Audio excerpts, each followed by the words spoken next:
And so, as a consequence, we have with us here in the studio tonight to discuss this latest development, the Minister for the Accumulation of Office Stationery and the Keeper of the Royal Paperclip, Sir Dicky Strangler. So, Minister, what would you say, in your considered opinion, is the best course of action with this recent budget adjustment? Hi, Jeremy. Well, I think the primary reason... What a steaming pile of horseshit!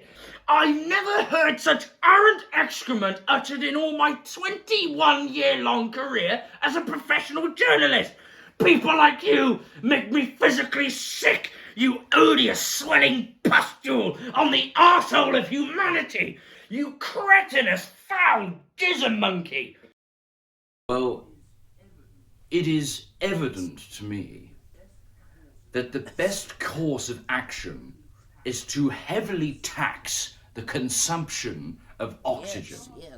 For far too long, the people of this country have been utilizing this precious governmental resource for nothing. And it is about time that we put an end to that, so that we may use the funds accordingly on areas that matter, such as the personal acquisition of sex workers and amphetamines for party members, and any air tax evaders will be prosecuted via vast chambers that will remove and suck the oxygen out of their lungs and be shared appropriately amongst the party to be used as private resources to preserve the life force of more senior members and also resurrect the late Margaret Thatcher. Order! This is an urgent charity appeal for swift help for injured terminal slugs. Every 60 seconds, a minute passes, and for slugs like Neville, when he can't produce enough glue to transfer to Primrose for food, can feel like a lifetime and cause massive PTSD.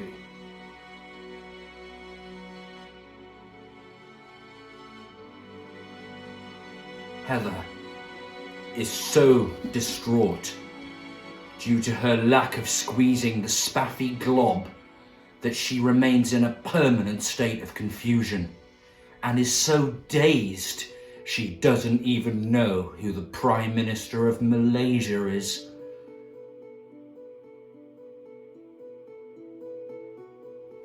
Due to a lack of your donations, Doodles here has travelled 2,800 inches on the promise of finding a cabbage patch to bring a bounty of food to his young sluglets, but accidentally travelled in the wrong direction and right into the path of a mad duck where he was swallowed whole, leaving behind scores of orphans.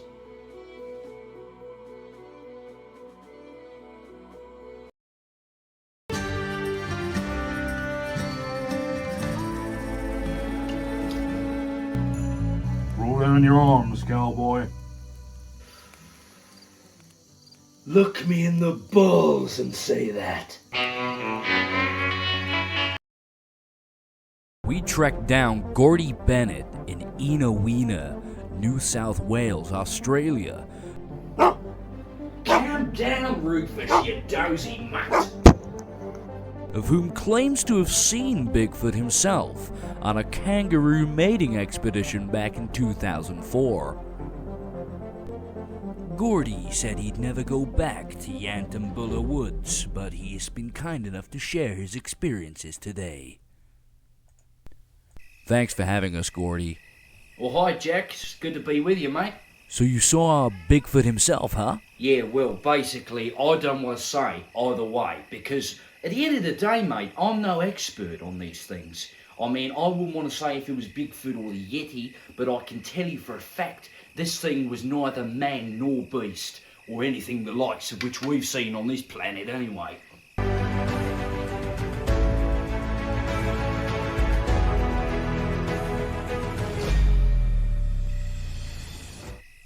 Well, must have been a pretty scary experience to come face to face with Bigfoot. Oh, mate, it was a terrifying experience. And at times like that, your mind can really play tricks on you. And I remember thinking at the time, I was stood there in the thicket, I saw this vision emerge, and I had this little voice in me head. Do you know what he said to me? No, tell us. He said, "Fuck me! This thing's a hulking great beast! He's about 20 foot tall, this bastard! He made the jolly green mother humping joint look like Tom fucking Thumb! I mean, this thing bolted out of the fucking woods like an unadulterated jet of hot shit, mate! What a cunt!" Multi bang, bang, bang, bang. It will destroy any toilet in minutes. Bang. And the toilet's gone. Well, it was 1983 when I won the Open, and I'll tell you what, it was more than a hole-in-one. All I knows is medic, and he reached around and he sucked it out so strong, like I nearly soiled myself, so I did.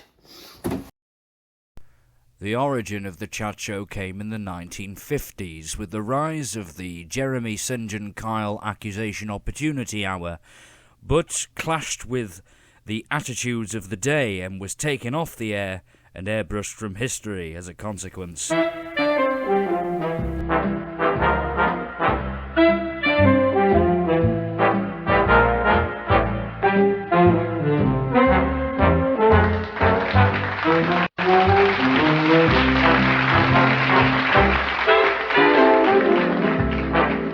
Thank you very much. Yes, Mrs. Foldington Carstairs, it has been suggested that you are in no uncertain terms a woman of ill repute, no less, and it was further surmised by Mr. Hawker of 15 Acacia Mews that you did, wantonly, engage in activity that was in strict paradox to your marital obligations.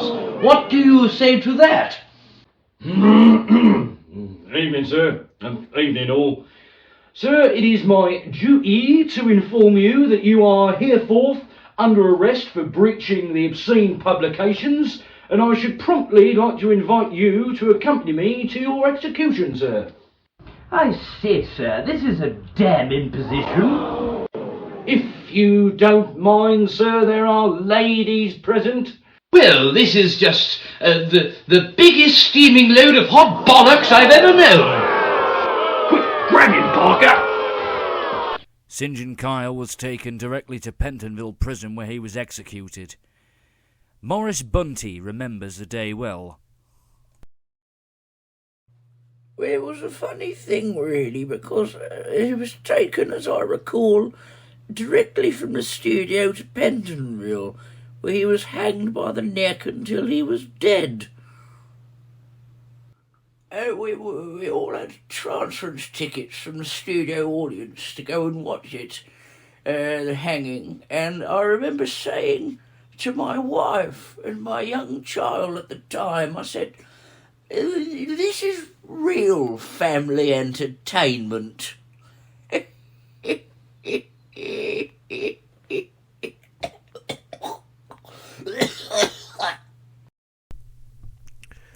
To be shown before the 9 p.m. watershed, we have produced a clean-for-TV version. Fine day for a massacre. What do you say, McCluskey?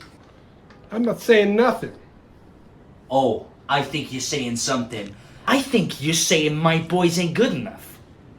I think you're saying you want to take my work away from me and Frolic. Me with my own stick, you dirty Farmer. You two-bit goddamn Dash cook. sucker. It's pathetic. Phone. You and Fine. stupid ass. Aunt. Oh, you dirty, rotten Click. Tell me to French. fuck off, McCluskey. It's about time someone nailed your Frilly. Antwerp. to a Friendly. freeway and let the traffic squeeze the Shell. out of your ass. Axe. Cause you got too much coming out of your Fishing. mouth. You Column. Flick. you're a dead man. You got a really filthy mouth, Constantino. Jeez Louise, you should be in a circus. You're such a Cunt. We understand that times are tough, but every penny counts. And if you can afford a momentary contribution, remember, some of these poor creatures need vital mucus transfusions before their asses start falling out. Blow your nose for the slugs. Phlegm out for the slugs. Every slug matters.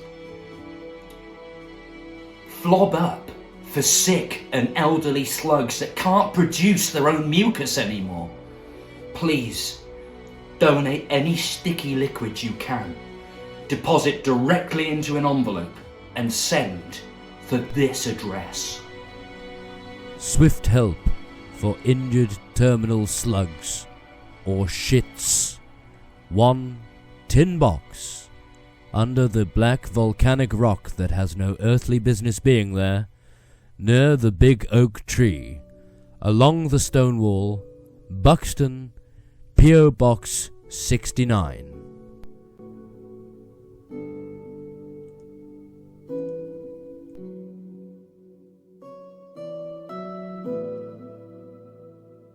Every bogey counts. Thank you. Yeah, I wouldn't mind a nibble on that myself later on, Ken. What a lovely pair of nuts. And now, ladies and gentlemen, we've got something absolutely incredible for you, okay? And this comes in the form of this, and I mean it's a truly, truly outstanding piece of commemorative coinage / jewellery, and that this limited rare edition run of commemorative token replica of the nation's favourite 1 penny piece. And this is absolutely outstanding, my goodness me. And we've got a limited quantity of these running today. It's only, what is it, Ken? 26 million we've got of these, but don't be fooled by such a high number because these will sell like hotcakes. You won't believe it, okay? And the starting price today is going to be, oh, would you look at that? It's $34.99.99. So low that is, isn't it? So low. And this, as you can see, if you take a closer look, these were crafted on Royal Mint, Minty Royal brand presses and forged from the rarest bronze, derived from a copper, zinc and tin composite, so you know they're of a real superb, unparalleled, unmatched high quality. Alright, okay, and they're extraordinarily versatile for showing off to your friends and your enemies, alright? And you know, these, oh, nearly dropped one there, but don't worry because you've got a little backing board so you can display them, and you can see a few display models there, and they look absolutely terrific, don't they? They look beautiful.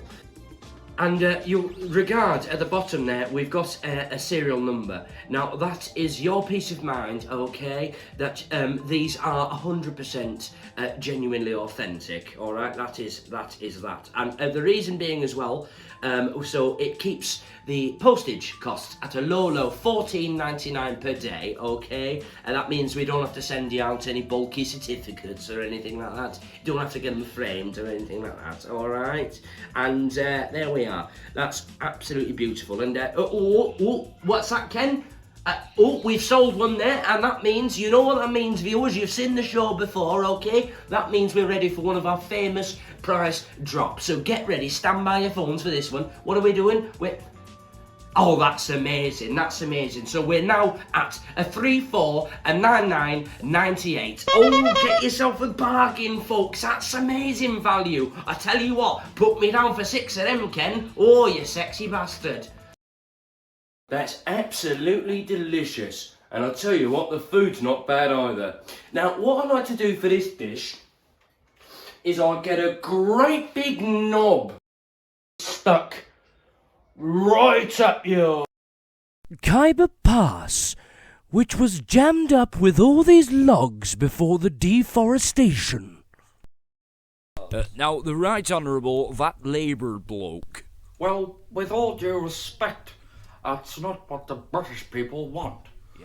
It is our policy in our current manifesto that all 7,732.5 million non-British foreign citizens will be invited into the country by next Friday to live without the necessity to work for a living and without the unfair treatment of having to fill in a load of silly forms. And each of these magnificent and brave people will be receiving upon entry 2 homes apiece, weekend use of my car and my wife, and a £50 Weatherspoons gift card. Yes. And coming up next on ITV1, we've got lots of tits and arse on Thicko Island. Hey, amigo. I'm gonna commit suicide. Following the discovery of the missing Patrick Troughton Doctor Who story by Philip Morris in the Great Pyramids of Giza, we're delighted to share with you this great story, and the first time it's been seen on TV since 1967.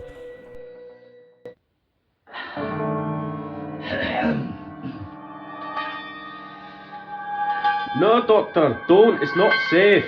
I think it'll be quite alright, Jamie. I just need to...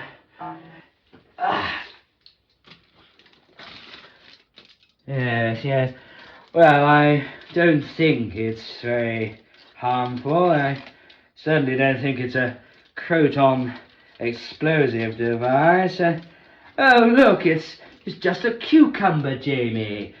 Probably someone's lunch, I shouldn't wonder. It's probably 21st century. Will it not go off? Well, in time, Jamie, yes, but it won't explode anyway. It's yes, definitely used. Sounds like Atlantis on a bad day. I wouldn't do that if I were you, Jamie. I don't know where it's been. It's quite interesting, really, though. Yes. Targets acquired. Beep, boop, boop, beep, bop, beep. Doctor, would you look at that? Yes. I am but 2000. Uranus belongs to us. Great jumping dildos, Jamie. What's that? Intruders will be boxed. I am the box man. Jamie, when I say fuck off, we fuck off. Right, fuck off! Halt, Earth scum. I will pop a cap in Uranus.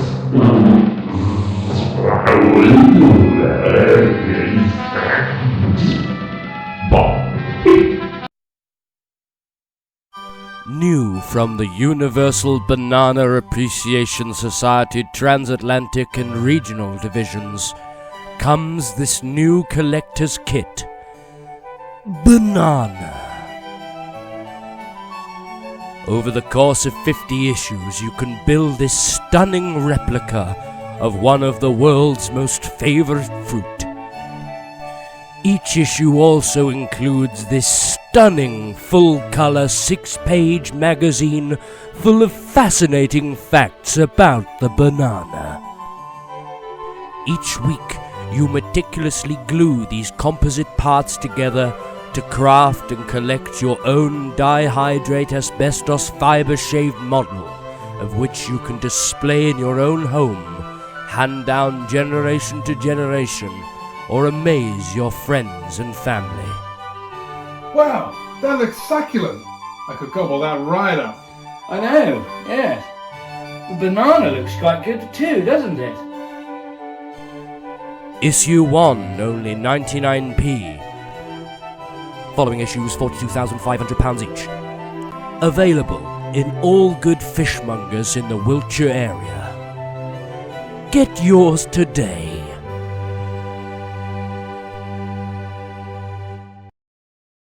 Well, let me interject. Paperclip inflation is up 29%. Paperclip inflation, my grandmother's pussy!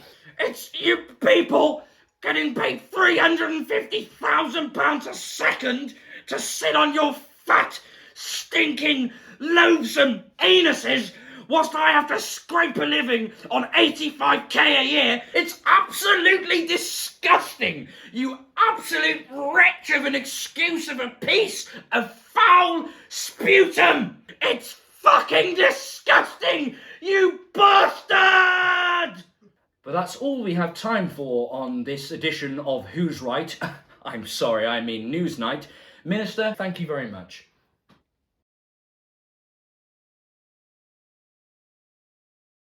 Welcome back. We're jumping straight back into the middle of it. So welcome to another sensational and heart-pounding game of stickball on ESPN in conjunction with ABC, Fox, and CNN, or as they call it across the pond, the merry old game of snooker. This is your commentator, Dick Black, and with me our studio bound statistical analysis, Dirk McBoone. Looks like we're down for another hoedown, a showdown, or maybe even a throwdown. Real nice to see you all, Dick. Mighty fine if you're not saying so myself. You're goddamn right there, Dirk. Now, who's this young athlete down there? Now we got this dude coming up against a contender, and his name is Judd Trump. And anyone with the name Trump in their name sure gets a vote from me. This guy has the fight of his life to get here today. He's been smashing it, Dick. He's the underdog. He's the guy the boys in the Bronx call the Big Muck Daddy. He's been prepping hard for ducking it out of this Green Bay battlefield, pumping some real fucking iron down Gold's Gym. I heard rumors he's been jumping on Dick. That's sure right. He's been repping the Schwarzenegger sets. He's applied a 50-pound force on the cue, and if we're talking in gun terms, he's blasting a Colt 45 and a can of armored wieners on this blood-colored ball. How about this other gunslinger? How's he fed, Dick? This other dude is what Belial is called a real hot guy. And we've got with us from England a guy who's played a vital role in his training, and that's Frankie Brightman Jr. You used to train this Ronnie character? Yeah, that's right, boys. Yeah. I used to train him in all sorts of capers. Yeah. We started going a bit mental, really. I mean, he used to start biting the heads off Dobermans and all that sort of thing. But he was well handy, you know. He could hotwire any hatchback in the known universe and get away with it. He was a natural. And when it came to beating confessions out of witnesses, fuck me, he was a born natural. What about the snooker? Well, yeah. Well, that's how he got his first love of it. Through the beatings. I mean, he used a snooker cue in a few creative ways. So he used to jab the blokes in the bollocks with it. And he sort of grew a fondness of the act and thought, can I do this on a more professional setting, like? And, and like you, Dick, you useless tosser, because I know that you tried to get involved with it and you failed spectacularly, didn't you, you useless tosser? What did you say to me, you limey prick? Yeah, I just called you a dick. You rude bastard. You take those words back. I tell you, boy, you ever roaming around Idlewild? I'll pump your pussy guts full of lead. Yeah? Well, you're a fucking cunt.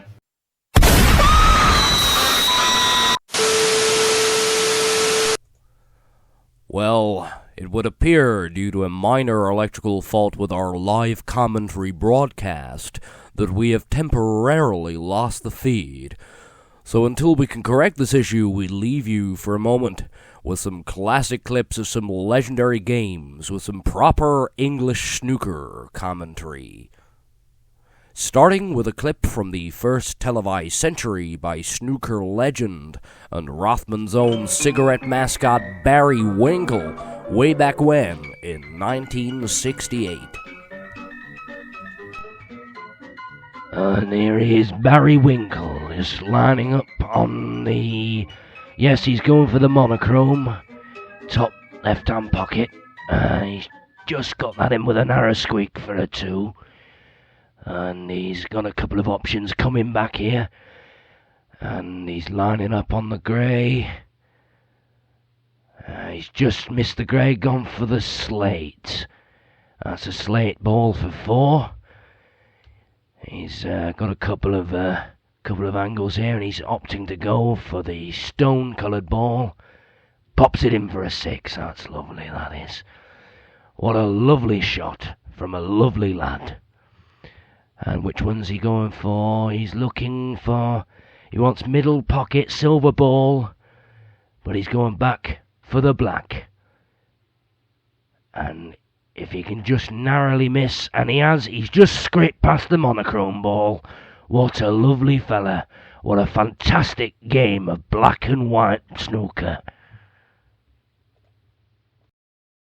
It was absolute chaos and swiftly resulted in the 4,000 hostages being brutally murdered. In lighter regional news, Mittens the kitten today wandered around GCHQ and had a little nose around. To the surprise of all the staff, Mittens jumped up on the main control desk and accidentally sent off a dozen nuclear missile strikes to various locations globally. Our global cats and catastrophe correspondent John Fuckinell reports. It was around 5:35 this afternoon Mittens visited the government communication headquarters to the pleasant surprise of the security operatives in the secret missile room. Ordinarily, afternoon duties for the staff would have included decoding messages, but instead involved decanting milk to feed the inquisitive pussy. I spoke to Mark Skid, one of the senior security operatives, of whom was present for Mittens' visit. Yeah, it was really good funny actually. It actually lifted everyone's spirits having this little cat wandering around. Not the sort of thing you expect. How did he get in? Isn't this supposed to be a high security establishment? Well, there is a cat flap installed, but nothing like this has ever happened before. What hijinks ensued? Well, we all had all sorts of laughs, playing with the pussy and getting all excited and having fun.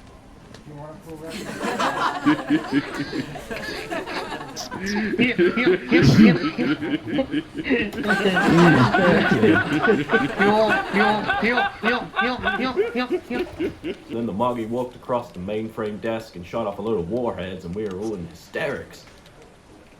This is quite funny, but won't this cause some kind of war or retaliation? Very probable, John. I think my boss is on the phone with the Russians now and finding out what's what. Well, thank you, Skid Mark. Mark Skid. Mark. Skid. Mark Skid. Thank you, Skid Mark. And back to you in the studio, Chris. Thank you. And since screening that report, we've just heard word that various global superpowers have since retaliated and sent a variety of nuclear weapons towards the UK in response. And as a consequence, the world is due to end in about 2 minutes' time approximately. So it's just enough time for me to say you've been watching the 6 o'clock news with me, Chris Off. Thank you and goodbye forever.